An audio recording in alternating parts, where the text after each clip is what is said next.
जैसा कि हमने बात की थी, 14 साल की एज होती है जब हमें बच्चे का कैरियर डिसाइड कर लेना चाहिए। और 3 फैक्टर उसमें काम करते हैं, जिसमें पहला फैक्टर मैंने बताया था आपको, बच्चा खुद, दूसरा उसके माँ बाप, और तीसरा बच्चा किसके लिए फिट है।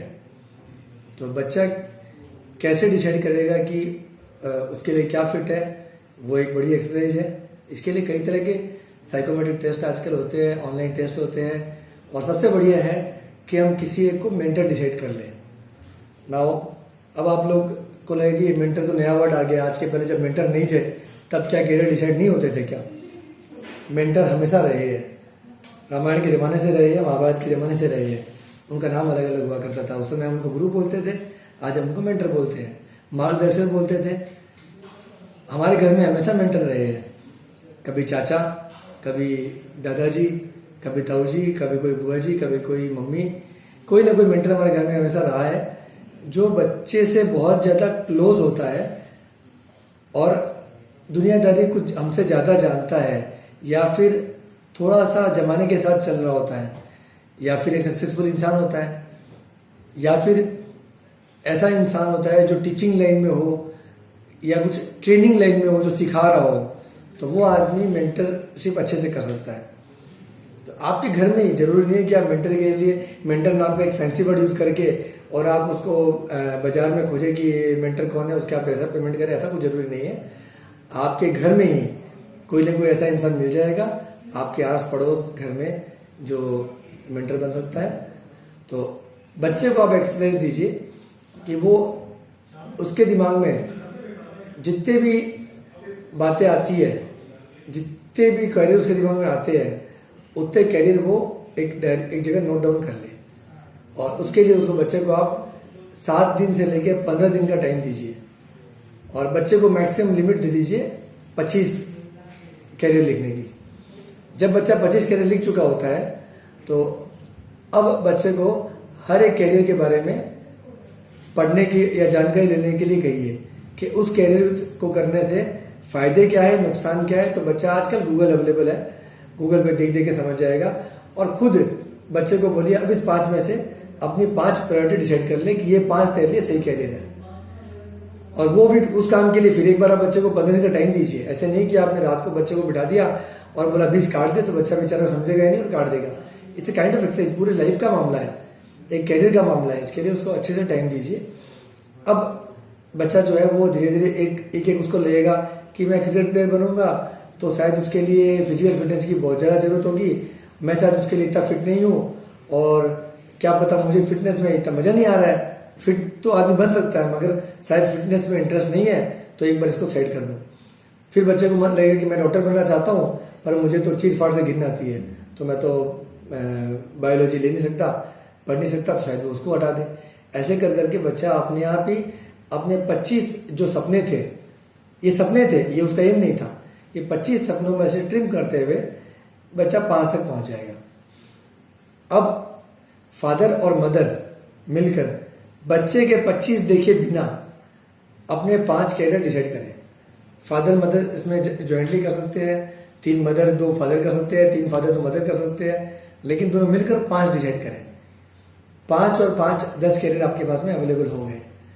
अब बच्चे के साथ मिलकर बैठिए। हो सकता है कि आपके 5 और उनके 5 में से कुछ कॉमन मिल जाएंगे, तो 10 से घट के 8 भी हो जाए, 7 भी हो जाए, और हो सकता है कॉमन ना भी मिले तो 10 कैरियर आपके पास हाथ में रेडी है। अब इस 10 कैरियर के साथ में आप एक मेंटर जो आपके घर में हो, और घर में कोई भी मेंटर न लगे तब फिर आप उसके क्लास टीचर है, स्कूल में कोई टीचर है, प्रिंसिपल है, कोई समझदार व्यक्ति है, कोई सक्सेसफुल पर्सन है, मेंटर उसी को बनाइएगा जिस आदमी ने सक्सेस टेस्ट की हो। वो आदमी बच्चे को सही तरीका बता देगा पहुंचने का। तो अब एक मेंटर डिसाइड कर लिया, और ना भी मिले कोई भी आपके परिवार में, तो आजकल प्रोफेशनल मेंटर अवेलेबल है जिनको आप हायर कर सकते हैं। दोस्त who can afford they can afford, और आप एक मेंटर हायर कर लीजिए। अब वो इस 10 ऑप्शन के साथ में बच्चे का एक टेस्ट लेगा, और साइकोलॉजिकल टेस्ट लेने के बाद में वो 4 से 4 कैरियर पे आ जाएगा। और जब वो उस 4 कैरियर पे पहुंच जाएंगे तो हो सकता है कि आपके 10 में से ही वो 4 हो सकता है कि 10 के अलावा 4 हो, 10 के अलावा हुए तो 14 हो गए, और 10 के साथ हुए तो उसमें से 4 हो गए, तो बहुत काम आसान हो गया। अब वो मेंटर और स्टूडेंट मिलकर डिसाइड करे कि कैरियर क्या है। अब माँ बाप का रोल यहाँ पे खत्म हो जाता है, वहां पर माँ बाप अपनी इन्फ्लुएंस को खत्म कर दे। अगर माँ बाप थोड़ी सी भी अपनी इन्फ्लुएंस वहां रखेंगे तो बच्चा उनके बहकाव में आके, उनके इन्फ्लुएंस में आके, उनके प्रेशर में आके, शर्म से, इज्जत से वो अपनी इच्छाएं छोड़ देगा और आपके साथ चला जाएगा, which is wrong. Now let mentor and that student decide कि कैरियर क्या होना चाहिए।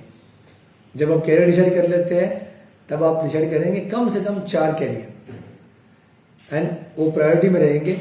फॉर एग्जाम्पल, मैंने डिसाइड किया है कि मैं MBBS करके डॉक्टर बनना चाहता हूँ, and when you are saying doctor बनना चाहता हूँ तो डॉक्टर स्पेसिफिक होना चाहिए कि मैं दांतों का डॉक्टर बनना चाहता हूँ, मैं आंखों का डॉक्टर बनना चाहता हूँ, मैं डायबिटीज के लिए स्पेशलिस्ट बनना चाहता हूँ। तो स्पेशलिस्ट बन के नंबर 1 ऑप्शन हो गया।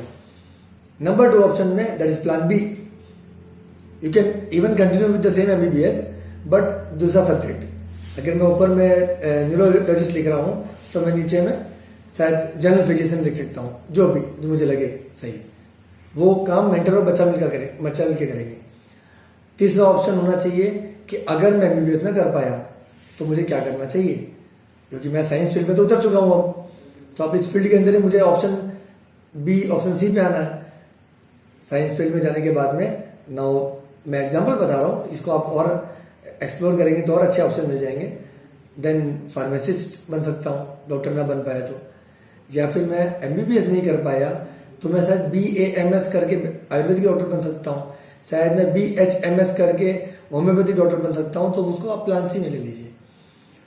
अब आप प्लान डी में रखिए कि शायद मैं MBBS भी नहीं कर पाया और फार्मासिस्ट भी नहीं बन पाया। MBBS में एक और 2 तरह के कैटेगरी ले ली मैंने, एक मैंने फार्मासिस्ट की ले ली और एक मैंने चौथे कैटेगरी में समझ लीजिए आयुर्वेदिक डॉक्टर की ले ली। तो अगर मैं पहला ऑप्शन ना कर पाया तो मैं दूसरे पे जाऊंगा, दूसरा ना कर पाया तो तीसरे में जाऊंगा, तीसरा ना कर पाया तो चौथे में जाऊंगा। ये सब मैं एग्जाम्पल बता रहा हूँ आपको। आप जब एक्सप्लोर करने बैठेंगे तो आपको कई सारे ऑप्शन मिल जाएंगे। Once you come to a conclusion, अब आप खुश मत होइए कि आपने कैरियर डिसाइड कर लिया और आप रिजल्ट तक पहुंच गए। नहीं, ये रिजल्ट तक आप नहीं पहुंचे, ये तो आपने सिर्फ प्लानिंग की है, अभी तो आपका सफर शुरू हो रहा है।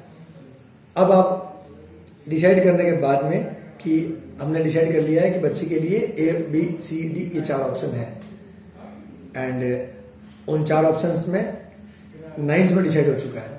तो अब बच्चे को दिमाग लगाना है साइंस के ऊपर में ज़्यादा, क्योंकि उसका कैरियर डिसाइड हो चुका है। अब आपको और क्या करना पड़ेगा, अगर बच्चे ने एग्जाम्पल के लिए डॉक्टर डिसाइड कर लिया है, डॉक्टर से मिलवाइए उसको। आप जब भी किसी को दिखाने जाए अपने घर पे तो आप उसको साथ लेकर जाए। जब कोई गुजर जाता है तो you should ask that boy to do a quick analyze कि ये क्यों गुजरा। उसको बताइए कि इनको कैंसर था, इनको ये था, इनको हार्ट अटैक था। ऑन द होल उसको उस फील्ड के बारे में उस समय से ही बातें करने चालू कर दीजिए। उसके फ्रेंड्स सर्कल में वैसे ही लोग ज़्यादातर रहे जो उस फील्ड में जाना चाहते हो, उसमें थोड़ा सा चूजी होना पड़ेगा। अब अगर हम एक स्पोर्ट्स पर्सन को फ्रेंड रख लेंगे या बना लेंगे तो फिर हमारा दिमाग डाइवर्ट होना चालू हो जाएगा। तो धीरे धीरे बच्चा फोकस होना चालू हो जाएगा कि मुझे इस तरफ ही जाना है और इसी कैरियर को बनाना है। और उस समय जब बच्चा 14 साल का या 15 साल का होता है, उस समय जो बीज उसके मन में आ जाएगा इन चीज़ों का, वो बारीकी से चीज़ें पढ़ना चालू करेगा। एक डॉक्टर बनने के बाद में चीज़ों को एनालाइज करना और एक 14 साल की उम्र से चीज़ों को एनालाइज करना चालू कर देना कि ये बीमारी क्यों हुई थी, इसको तो पेट में दर्द था, तो पेट में दर्द का कारण क्या था, शायद एसिडिटी थी या गैस थी, तो गैस के लिए दवाई क्या है, गैस की दवाई पुदीना है, रेप्रोजोल 20 है, तो इस दवाई को देने से ठीक होता है, पर क्यों ठीक होता है। तो बच्चा ये सवाल पूछेगा, और जब ये सवाल पूछेगा तो there must be somebody to reply that questions, and that somebody जो है वो आपको थोड़ा सा उसके लिए तैयार करना पड़ेगा। कोई डॉक्टर अंकल, कोई फैमिली में फार्मासिस्ट, कोई ऐसा आदमी जो उसकी फील्ड के जवाब दे सके। ये अगर बच्चे ने कॉमर्स चूज किया है तो मान लीजिए बहुत ही आसान है कि घर में बिजनेसमैन कोई मिल जाए, या कोई कॉमर्स रिलेटेड वाला आदमी मिल जाए तो बच्चा हिसाब किताब के बारे में जब भी पूछे विन्यास what is debit what is credit, ये क्यों क्रेडिट में डालते हैं, बैंक के अकाउंट में जब पैसा जमा करते हैं तो क्रेडिट क्यों होता है, डेबिट क्यों नहीं होता है, all this question he can ask at the age of 14 and he should ask and when we keep on asking ये जवाब देने वाला कोई उसे मिल जाएगा। तो अर्ली एज में उसकी ऑब्जर्विंग पावर या ग्रास्पिंग पावर जो इतनी बढ़ती जाएगी कि वो जब उसको पढ़ाई को चालू करेगा तब तक काफी हद तक तैयार हो चुका होगा। हम हमेशा बोलते हैं कि जब हम मैच खेलने जाए तो पहले नेट प्रैक्टिस करके जाए, तो ये नेट प्रैक्टिस हो जाएगी बच्चे की इस एज के अंदर में। अब आपको क्या करना है एज ए पेरेंट हमारा बहुत बड़ा रोल हो जाएगा। ये तो मैंने जो बातें बताई सिर्फ कैरियर सिलेक्शन करने के लिए बता दी, लेकिन पेरेंटिंग एक अलग ही चैप्टर है।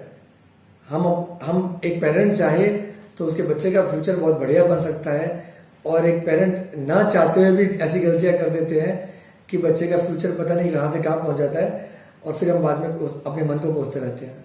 सो पेरेंटिंग के ऊपर में मैं आपको एक अगले सेशन में आऊंगा और we will talk only about parenting. And मैं उसमें रिक्वेस्ट करूंगा कि मेरा वो जो पेरेंटिंग का वीडियो होगा वो 30 साल से लेके और 50 साल तक के लोग जिनके बच्चे 8 साल से लेके और 18 साल तक के होते हैं वो ही उस वीडियो को देखे तो उनको समझ में आएगा कि what is parenting and how to grow a child. जैसे हम एक पौधे को बड़ा करते हैं ना, खाद दे के पानी दे के सींचते हैं, वैसे इस बच्चे को भी हमें खाद दे के पानी दे के सींचना होगा। वो कैसे करना है वो मैं आपको बताऊंगा अगले सेशन में। नमस्कार।